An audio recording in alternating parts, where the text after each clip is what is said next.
A group of botanists went on an expedition into a hard-to-reach location in the Alps, searching for new varieties of flowers.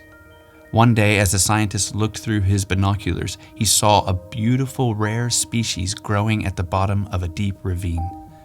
To reach it, someone would have to be lowered into that gorge.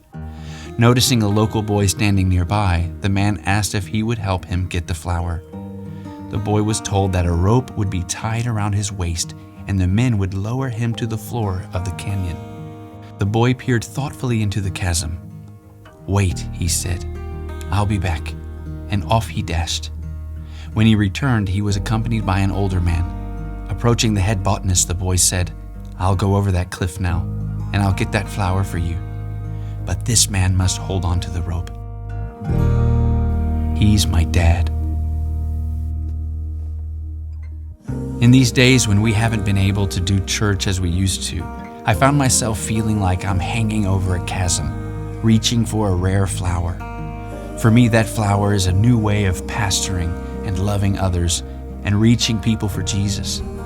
I'm having to use different mediums that I've never used before, that in many ways feels very uncomfortable and frankly scary at times. All of us have to reach for flowers that are in unfamiliar places and in unconventional ways. God is going to equip each of us to do that in the way that He needs us to. And we're not the first Christians to have to adjust to new ways of counting for Jesus and advancing His kingdom. Paul had to learn to minister from a prison cell. The Christians in Acts were scattered to unknown places. Chinese Christians had to go underground. Throughout history, for the sake of the gospel, Christians have had to learn to use things like secret codes, underground caverns, fake identities, and more. After writing about the well-known heroes of the faith like Abraham and Joseph, the writer of Hebrews adds, "And what more shall I say? Women received back their dead by resurrection. Some were tortured, refusing to accept release so that they might rise again to a better life. Others suffered mocking and flogging, and even chains and imprisonment. They were stoned, they were sawn in two, they were killed with the sword.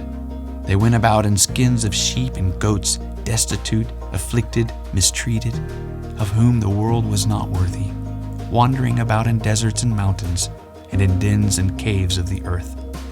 Hebrews 11:32-38.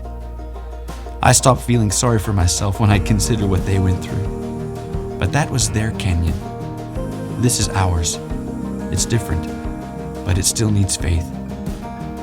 Here we are, stretched over a canyon, reaching for a rare flower, a creative and new way for the gospel to thrive in our time and despite our limitations. And who's got the rope? Our faithful Father. If He's for us, who can be against us? But more than that, Christ Himself is our rope. His life, death, and resurrection have secured us in the hands of God, and as we swing out over our canyon, we are safe and secure in the arms of Jesus. We can't lose. It reminds me of an old hymn.